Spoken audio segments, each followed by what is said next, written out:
আজকে আমি ছানার নিরামিষ কোপ্তাকারি বানানো দেখাবো।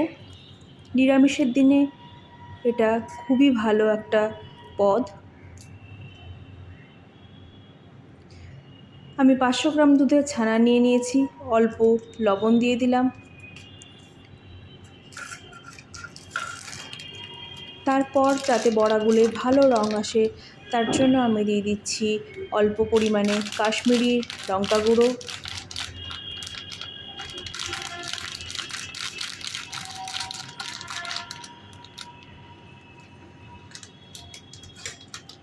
এবার দিয়ে দিচ্ছি 1 চামচ থেকে 2 চামচ মতো বেসন। এখানে আপনারা বেসনের ব্যবহার বেশি করবেন না, তাহলে বড়াগুলো শক্ত হয়ে যাবে। ভালো করে মেখে নিচ্ছি। এটা যত বেশিক্ষণ ধরে মাখবেন বড়াগুলো তত নরম হবে এবং ঝোলে দেওয়ার পরে ফুলে উঠবে।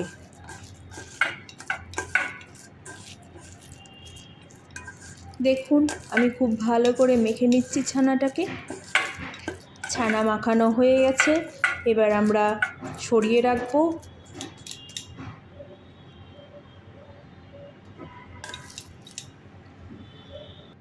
কড়া বসিয়ে দিয়েছি। কড়াইয়ের মধ্যে দিয়ে দিচ্ছি সাদা তেল। আপনারা আপনাদের আন্দাজ অনুযায়ী তেলের ব্যবহার করবেন। ফোড়নের জন্য আমি ব্যবহার করব 2টো তেজপাতা, আর দিয়ে দিচ্ছি অল্প পরিমাণে গোটা সাদা জিরে। রান্নাটা আপনারা মিডিয়াম ফ্লেমে করার চেষ্টা করবেন, তাহলে ভালো হবে। এখানে আমি 3টে মাঝারি সাইজের আলুকে ডুমু ডুমু করে কেটে নিয়েছি। আলুটা কড়াইয়ে দিয়ে দিচ্ছি, হালকা লাল করে ভেজে নেব।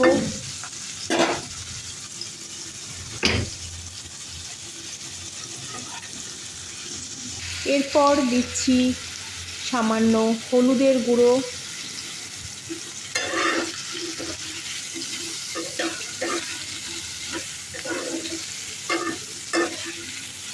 আর দিয়ে দিচ্ছি সামান্য পরিমাণে লবণ।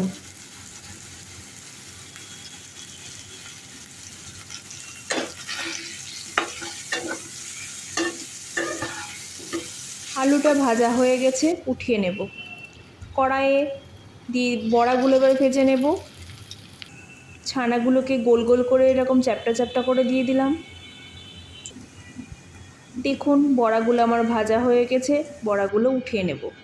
কড়াইয়ে অল্প কিছুটা সাদা তেল আবার দিয়ে তার মধ্যে আমি দিয়ে দিচ্ছি একটা টুকরো করে কেটে রাখা টমেটো। নেড়ে নিচ্ছি। এখানে একটি মশলা দিতে হবে। মশলাটা করার জন্য আমি ব্যবহার করেছি আদা, জিরে আর 3টে লঙ্কার একটা পেস্ট। সেই পেস্টটা আমি এখানে ভালো দিয়ে দিলাম।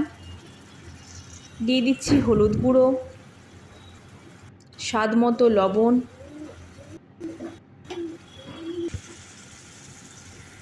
দিয়ে দিচ্ছি কাশ্মীরি লাল লঙ্কার গুঁড়ো, আর দিয়ে দেব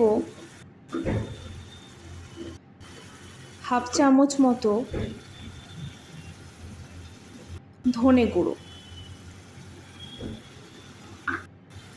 মিষ্টির জন্য দিচ্ছি হাফ চামচ চিনি। ঘটিদের রান্না বুঝতেই পারছেন, অল্প একটু চিনি আমরা দেই, তো সেটাই দিয়ে দিলাম। আপনারা চাইলে নাও দিতে পারেন। ভালো করে মশলাটা কষিয়ে নেব। ভেজে রাখা আলুগুলো দিয়ে দিচ্ছি। এবার ভালো করে মশলার সাথে নেড়ে নেব ও আরও একটু সময় ধরে কষিয়ে নেব।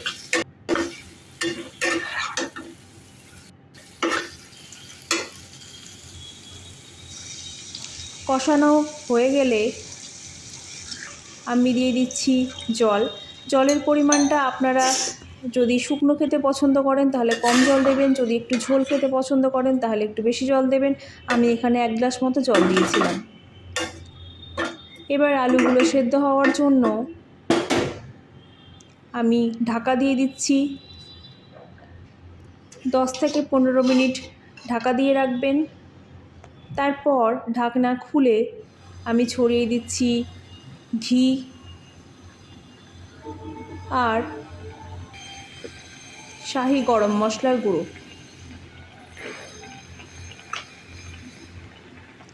এবার ভেজে রাখা ছানার বড়াগুলো দিয়ে দিচ্ছি। এই পর্যায়ে আপনারা খুব বেশি নাড়বেন না, তাহলে কিন্তু বড়াগুলো ভেঙে যাবে। একটু অল্প নেড়েই নামিয়ে নিতে হবে। দেখুন আমি এখানে নামিয়ে নিয়েছি, কি সুন্দর দেখতে হয়েছে। এটা খেতেও খুবই সুন্দর হয়েছিল।